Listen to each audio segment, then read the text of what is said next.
have one gripe with the spiciness. Yes. Percent, they sound like they were written by somebody who has never had sex. Hey, everyone. I'm Becca. He's Matt. This is Delilah. And welcome back to another episode of Book Love Podcast. We read the entirety of the second book in the Lightlark series by Alex Aster called Nightbane, and we're here to do a full book review today. Hi, Delilah. Did you read the book, Delilah? She's so annoyed. Look at her. No, it's not what I wanted. All right. Where do you want to start with this? Plot, characters, spicy scenes? There's so much to choose from. I think the plot is a lot, so let's start there. Okay, let's we'll do a little summary. Like a really small summary. If you guys want to, you can watch part 1 and part 2 videos if you want to go deeper. Okay. Nightbane was first published in 2023, I think, and there's roughly 400 pages depending upon the edition you're reading. At least the hardback is like 400 some pages. The book follows Isla Crown, who is the new leader of 2 realms struggling to gain and she's struggling to gain respect from the other rulers who question her legitimacy.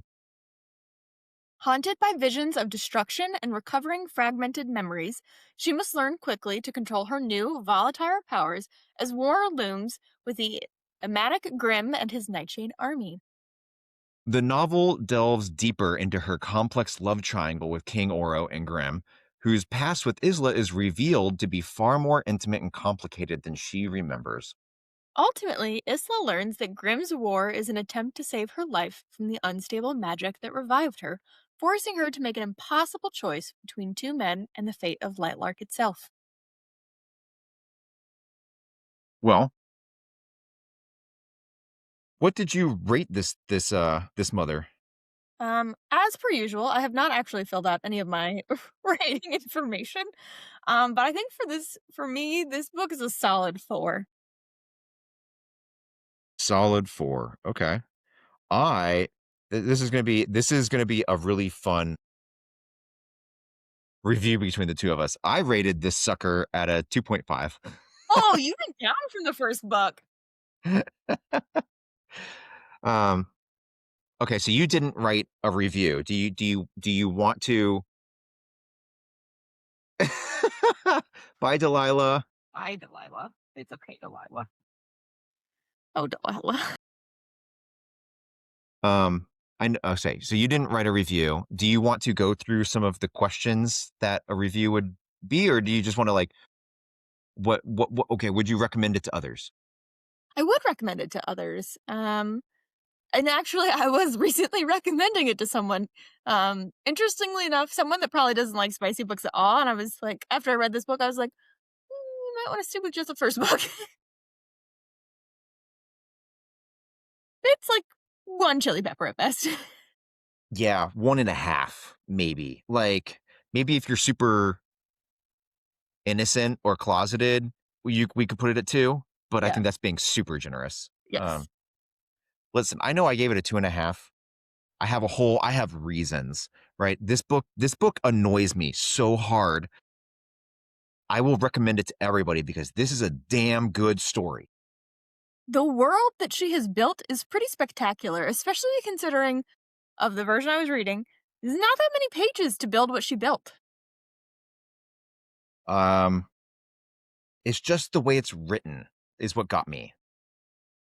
But like, you're right. The world is awesome. Like, I need to know what's going to happen next. I need to see it expand. Yeah, I'm invested in Isla and her poor choices and her tender tantrums, and I need to know where we go. So this is fast. You're invested in Isla, and Isla is one of the reasons I downrated the book. I'm invested in Grimm. Oh, yeah.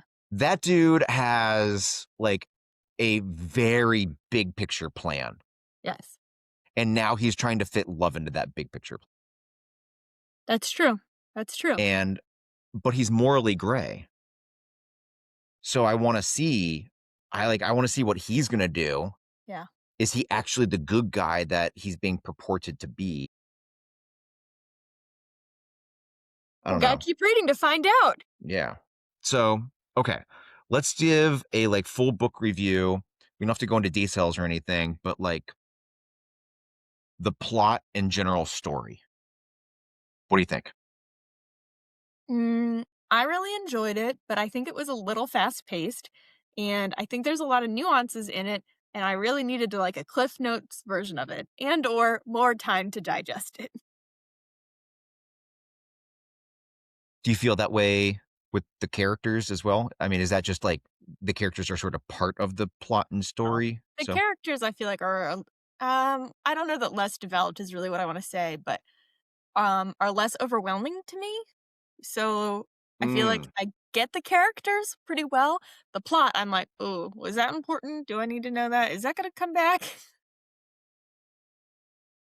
I'm love the story, love the world. I didn't like how it was written because it's so plot forward. Hmm.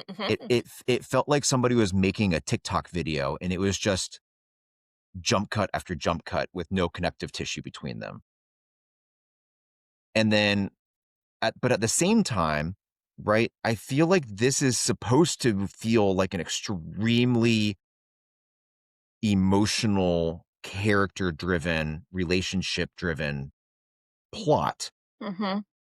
But like you said, I don't feel like the characters are explored. I don't feel like the relationships are built. And so then it just feels like plot for the sake of plot. And that bothers me. But I'm still obsessed with it. And that pisses me off. What's wrong with me? You're invested in what? We don't know. You're invested. I'm invested. um, do you have any like favorite parts of the story? Least favorite parts of the story? Do I know you didn't enjoy this, but I very much enjoyed when the baby dragon was found. And Isla was like, you now have a pet because I wasn't going to let it die.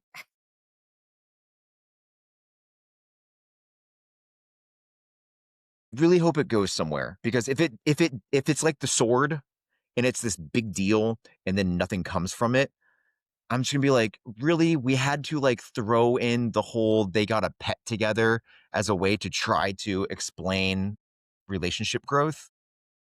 It's gonna become Grimm's bonded, okay? So he's gonna become part wildling in the next book, and the bonded he will take on is their pet dragon.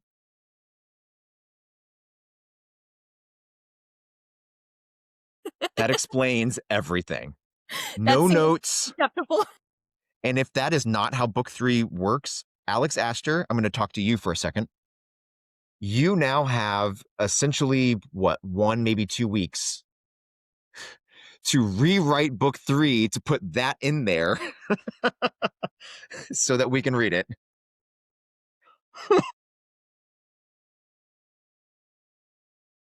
So like I think so I didn't hate that moment. I hate what it has the potential to represent. I don't like how it has the potential to be a stereotypical throwaway trope that means nothing. Fair. But it was super adorable. It was so cute. It gave me like Hagrid and Norbert vibes.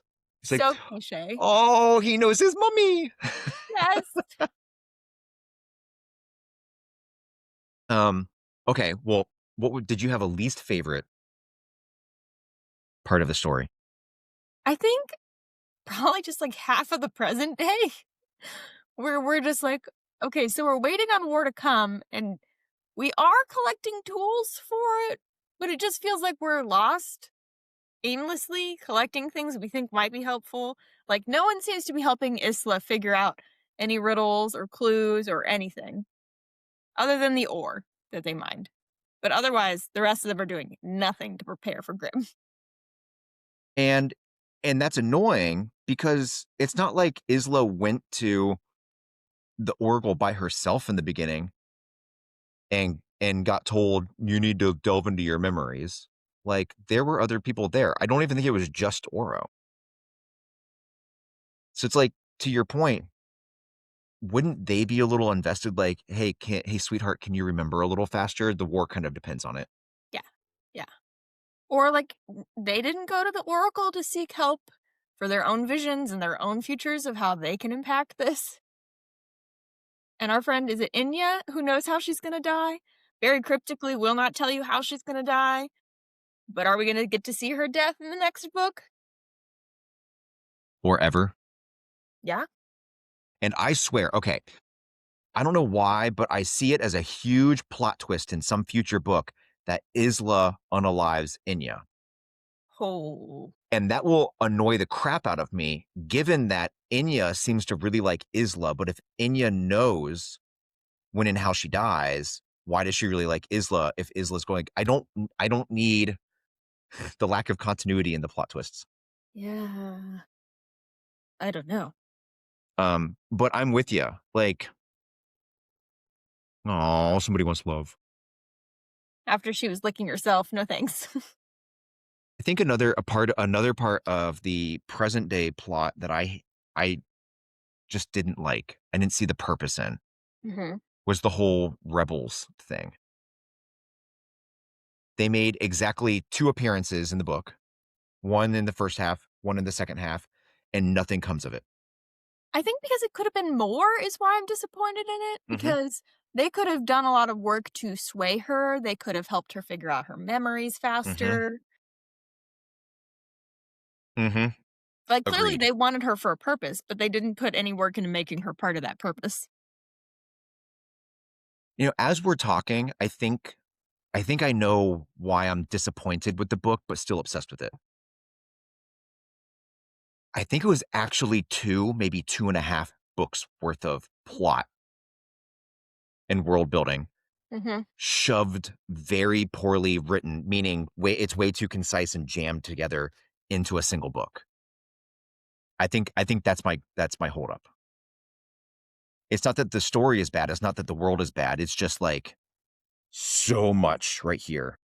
The memory retrieval could have been a book between this and between the first book and the second book, and the Hmm. second book could have been focused on the preparation.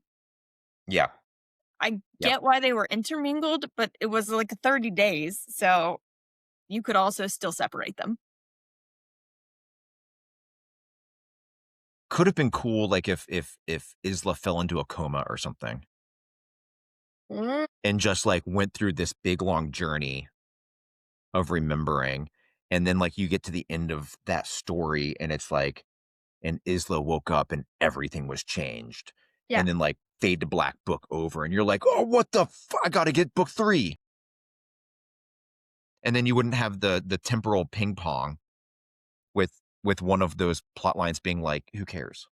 and she would have been a little less, frustrating to read because she would have had all these things, realized the dichotomy between the 2 lives she created, and then have that actually we get to actually play around with that turmoil that she's experiencing Yeah. of, "Do I love Oro or do I love Grimm?" Because you would have Yeah. spent more time in the book developing that. It's almost like she's trying to find herself all over again. And I mean, and speaking of that, I feel like, we kind of have touched on this every time we talk about this book, but the romances weren't built well. It's not a romance book. It's primarily a fantasy book that has romantic themes. Yeah. I just feel like there's really no basis for Isla and Grimm's relationship outside of physical attraction. Like, Grimm is so cold and callous the entire time. But then he has his one little moment where he's like, yeah, I noticed things about you. And Yeah. she was like, oh, swoon. And they went through difficult things together and they saved each other's butts, but that's also like a partnership. Like, it doesn't have to be a marriage partnership. Like, that is 2 rulers trying to ensure the safety of their futures. Speaking of the marriage, let's talk about the twists. That was a good plot twist. Absolutely. I was fully there for it. Uh-huh. Uh-huh. Especially because the plot twist right before that is that Grimm bound their lives together to save her after she saved him. Hmm. And you almost think that's it. That's the big twist. Yep. Nope. Nope. They be married. They'd be bound twice.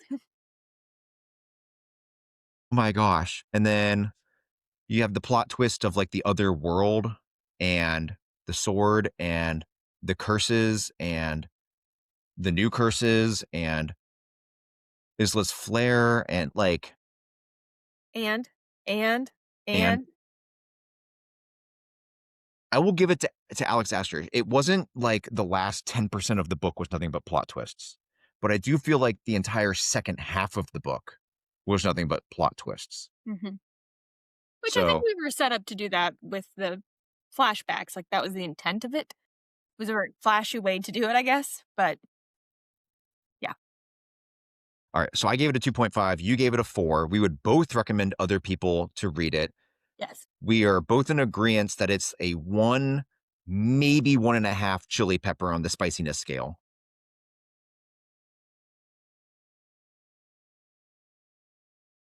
I did want to touch on the spiciness. I have one gripe with the spiciness. Yes. Okay. And I know that I had this gripe because I was taking notes and for the recap the entire time. And when Hmm. I had to go back and redo the recap, I was very confused by the spicy scenes. Here's why. If you so um they have multiple like sexy scenes before they actually go all the way, right? Hmm. If you go read those scenes before they actually do the deed, those scenes read like they're doing the deed. Yeah. Like she uses phrases like moving in me and nobody fills me up this much. Hmm. And I'm like, okay, how big is this guy's fingers? Like, what are we talking about here? A lot of innuendos. Yeah. And then when they actually go all the way, I just groaned a couple of times because I think one of the lines that Isla says is, yes, I want it all. And I'm reading these. And so because I'm doing the recap and I got confused, I like flipped back and I reread the scenes. And 100%, they sound like they were written by somebody who has never had sex. I think it almost would have been a little bit better had it been a closed door romance. I agree with you. I agree with you. Like start the making out and whatever, and then fade to black. Yep. Yeah. I don't know that the spicy scenes added significantly to the enjoyment of the book. They didn't detract from it, but I think fading to black would have been very fine. Yeah. Agreed. Um, was if we circle back to the plot twists, was there any plot twist that you like stood out to you that you really liked other than the marriage one, or is that it? And then was there any plot twists that you were like, nah, we didn't need to do that? It's like, meh. Which I liked the concept of it, but I'm like, I don't know where we're going with it. Was when she opened the portal and Tara ambushed her. Because I'm like, why was Tara ambushing? The opening of the portal, great, but the Tara ambushing felt strange to me. Agreed. Agreed. That was I a was very so wrong. There was no information in the in that vault that was the key to unlock any of this. which on some level I kind of respect because if you look at it a very like meta level, all the information you need is already inside you. Like that's kind of like the theme of the book. And I kind of like that concept and that theme. You are enough. But yeah, I didn't like the twist that Tara was there. Just like, but yeah, I loved the marriage twist. That's awesome. That was great. I also kind of enjoyed the twist where she got the sword on Wildling, and somehow I feel like that's going to be important that it ended up on Wildling. Like, I wonder if that's like the burial site of her dad, or I was reading it, and I'm not going to lie to you, it was very Harry Potter esque. yes, the They're out staff in the middle camping of the and woods. mm-hmm, mm-hmm. I was also reading it wondering, is this almost like a King Arthur pulling the sword from the stone type of moment? Like, is Isla gonna, like, unleash some new ability, and that didn't happen, so maybe that'll happen, but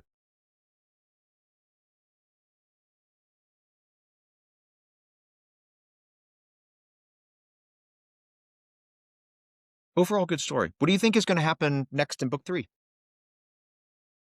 I think they're gonna go through the portal. Do you think they're gonna have good times back on the home planet? No, I think it's gonna be a nightmare.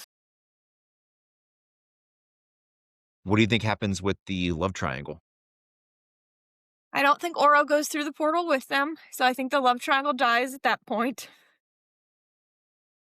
And by dies, you mean just the people aren't there, or do you think Isla still has the feelings and I think Oro dies, to be honest.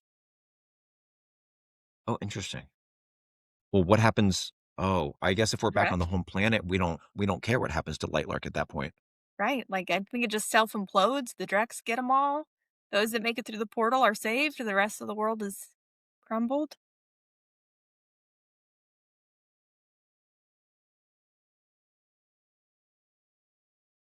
Okay. I agree with you. I think they go back to the home planet. They go through the portal.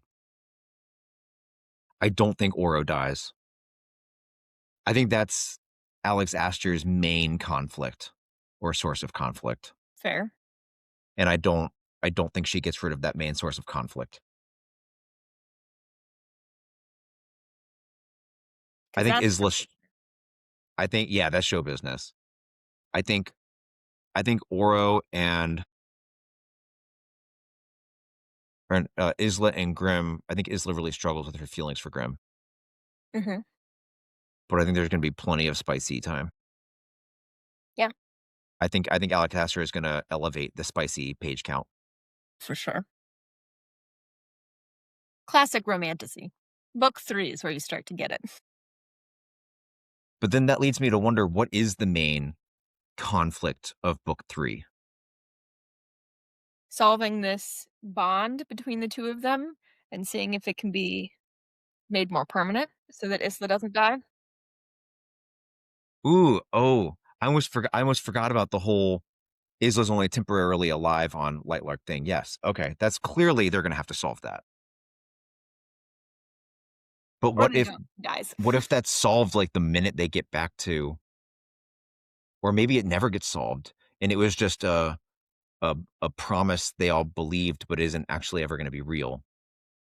So, there's gonna be some quest for everlasting life or some thing.